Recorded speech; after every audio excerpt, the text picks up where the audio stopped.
अब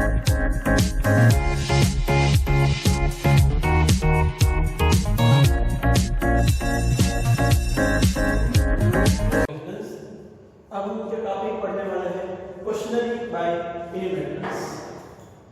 तो पहले मीनिंग समझते हैं। When any chart sheet of questions is prepared, when questionnaire is prepared, here enumerator itself goes to particular person and collect all the type of information which he needs. So we can say it is called questionnaire by enumerators. Here main thing is that those who want to collect the questions, first they prepare all the questions and he or she goes there and collect all the type of information which he or she want.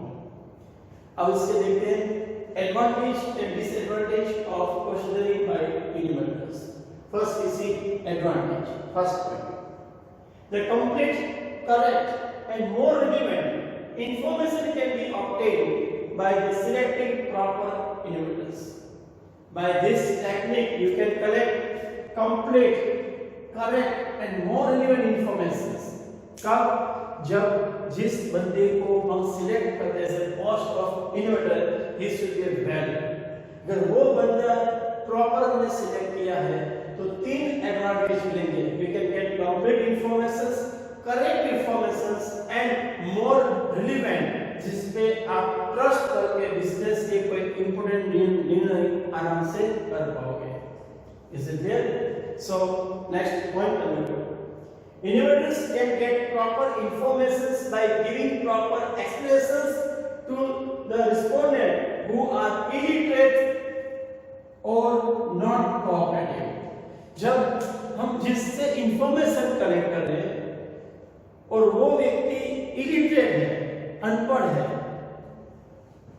या तो non cooperative है, तब भी हम उससे information collect कर सकते हैं जब हमारा इन्यूमरेटर पावरफुल होगा, प्रैक्टिकल होगा, how to treat the situations with that persons and how to collect all the answers which he wants from them.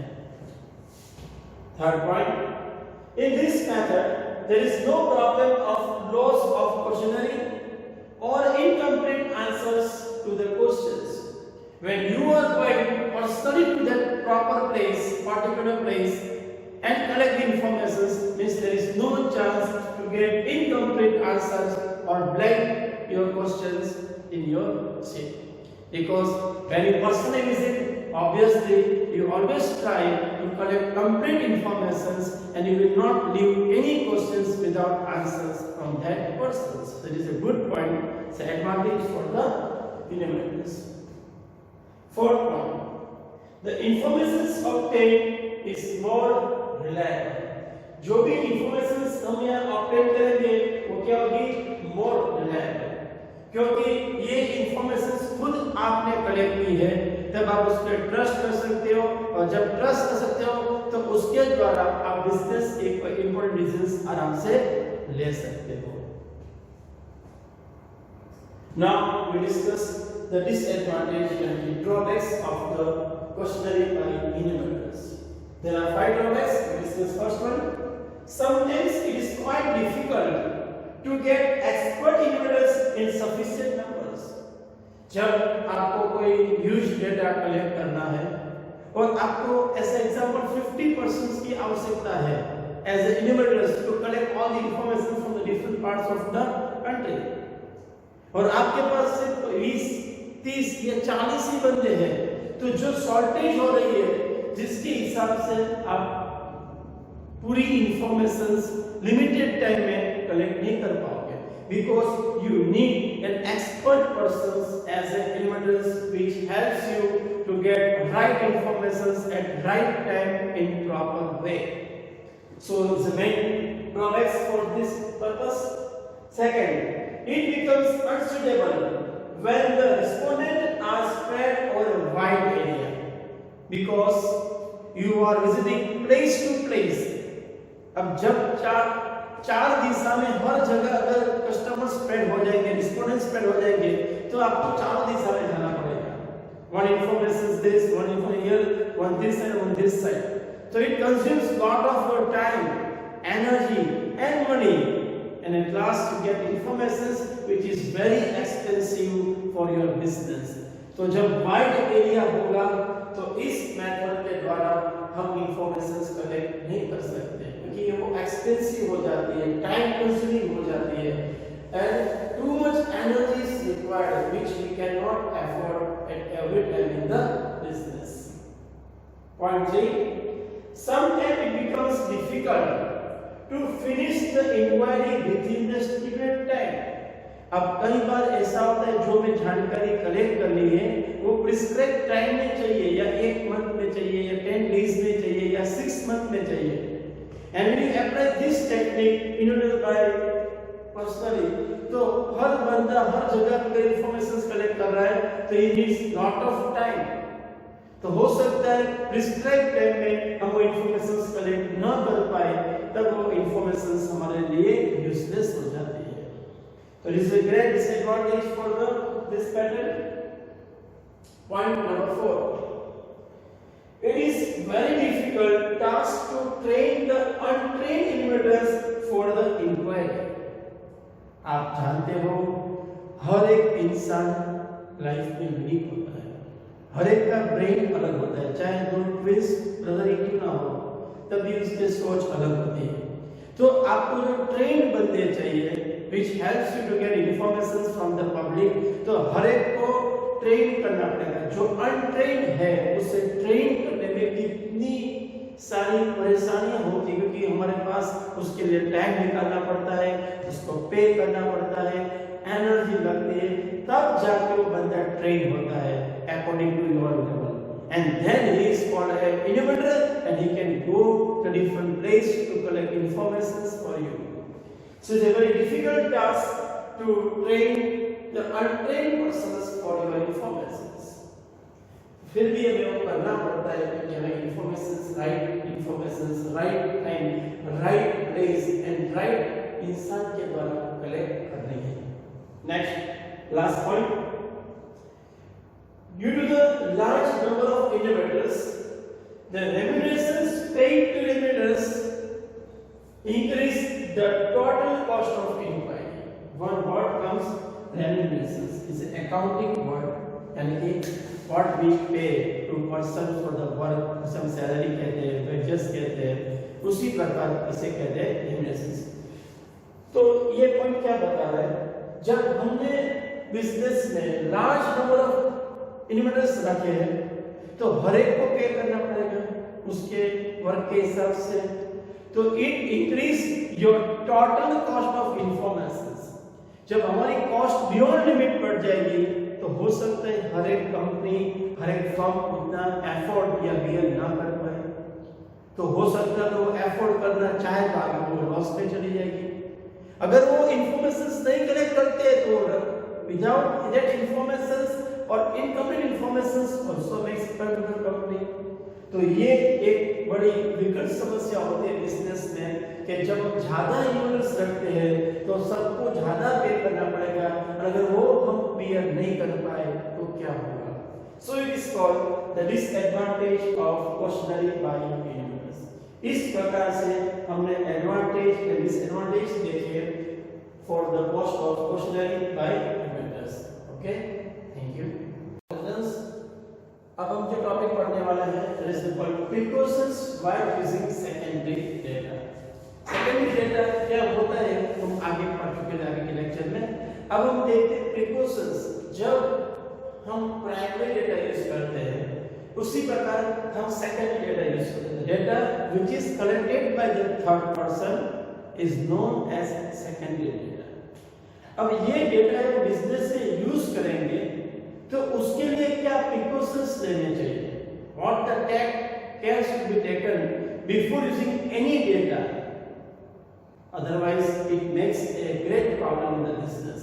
तो हमारे पास प्रिकॉशंस के 6 पॉइंट दिए गए हैं. These are very important points for the secondary data. तो first precautions क्या लिए तो देखिए. First, before using the secondary data it should be verified as to who has collected the data and from where the data is collected. जो भी data ऐसा secondary data हम business में यूज करने जा रहे हैं, पहले तो देखना चाहिए कि वो डेटा किसने कलेक्ट किया है और किस माध्यम से कलेक्ट किया है और कहां से कलेक्ट किया है। अगर ये तीनों चीजें सही होगी तभी हमें वो डेटा सही इंफॉर्मेशन दे पाएगा। इसे कहते हैं precautions for using the secondary data. Point number 2, the purpose of collecting the data must be relevant to the purpose of the study, otherwise the data will be of no use, कोई काम का नहीं है। जो भी हमने second data collect किया है, it is always interlinked with your main topic। जिसके लिए आप डेटा कलेक्ट करे हो उसी को इंटरलिंक हमें डेटा कलेक्ट करना है। अगर डेटा कुछ अलग कलेक्ट किया है और हमें काम कुछ अलग है तो दोनों मिसमैच होंगे, तो that data become useless for your business. तो हर वक्त ख्याल रखना है कि जब भी हम डेटा कलेक्ट करें it should be directly interlinked with your main purpose only, so which helps you to save your time, energy and money. तो ये प्रिकॉशंस हमें लेनी चाहिए। Point number 3, the collected data must not be too old यानी कि जो data हम collect कर रहे हैं as a form of secondary, it should not be too old. अगर बहुत पुराना होगा तो समय चेंज हो गया है तो हो सकता है इसका अब हम इस्तेमाल करें तो उसका कोई एडवांटेज ना मिले। We are knowing this is a 21st century going on, यहाँ सब लाइटिंग स्पीड से बदल रहा है, तो जो भी डेटा हम कलेक्ट कर रहे हैं वो समय के हिसाब से कलेक्ट करें, present level, not on the too past और too remote level. Next, fourth point, direct use of estimated data should be avoided. जब हम मैक्सिमम डेटा एस्टिमेट पे यूज करेंगे, एस्टिमेट बेस पे, तो हो सकता है बिजनेस में प्रॉब्लम हो। तो प्रिकॉशंस लेंगे, जितने एस्टिमेटेड डेटा है it should B minimum use in the business. Estimate data को पहले वेरीफाई किया जाए और लगता है कि वेरीफाई करने के बाद ये एस्टिमेट रियल के एकदम करीब है तभी उस डेटा को बिजनेस में यूज किया जाए। ये स्टार्ट करने से पहले हमें प्रिकॉशंस लेनी है। Before starting to use the data it should be verified by you कि ये रैंडमली ऐसे डेटा नहीं होना चाहिए। Next, fifth point, before using the secondary data it should be first ascertained properly। जो भी डेटा हम कलेक्ट करते हैं, कहीं से भी कलेक्ट करें, किसी से भी कलेक्ट करवाया, उसको ascertain करना जरूरी है कि ये डेटा जो आपने कलेक्ट किया है ये आपके लायक है, ये सही है, उसमें जो क्वांटिटी, जो फीचर्स, जो भी दिखाए गए हैं इज राइट और wrong. It should be first verified by you, क्योंकि already data is collected by third persons and now you are collecting from them। तो हमें ये ascertain करना पड़ेगा कि इसमें जो भी चीज है ये 100% के पास तक की सही होनी चाहिए, वरना क्या होगा, उस इंफॉर्मेशन से आपको कुछ एडवांटेज नहीं मिलेगा और उसकी जगह आपको घाटा हो जाएगा। So be careful at the time of taking this type of information।